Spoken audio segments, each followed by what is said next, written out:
Good day mga boss. Ituturo ko po sa inyo ngayon kung paano mag-test ng headlight bulb sa ating mga motor gamit lang ang digital multimeter. Yung una po natin gagawin, iset lang po natin yung multimeter sa continuity, yung symbol na ito. Tapos, test po natin yung ating multimeter kung gumagana. Mga boss, may buzzer po siya.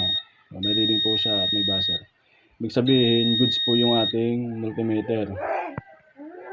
Handa ko naman tayo dito sa ating headlight bulb. Ito po yung ating headlight bulb. Ito po yung kanyang negative. At ito naman ang kanyang positive, high at low. Ito po yung ating test. Yung ating negative probe, i-connect lang po natin dito sa ating negative. At yung isa naman dito sa ating low. Mga boss, may reading po siya.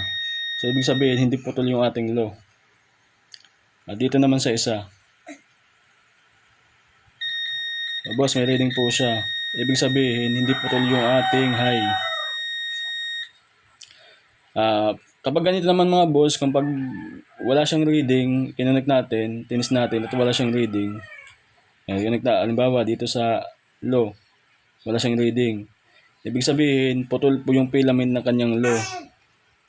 At dito naman sa isa, sa kanyang high, pag tinis naman natin at wala siyang reading, ibig sabihin, putol na po yung kanyang filament ng kanyang high. Ibig sabihin mga boss, busted na po yun ating bulb. Palitin na po yun. Yun lang po mga boss. Maraming salamat.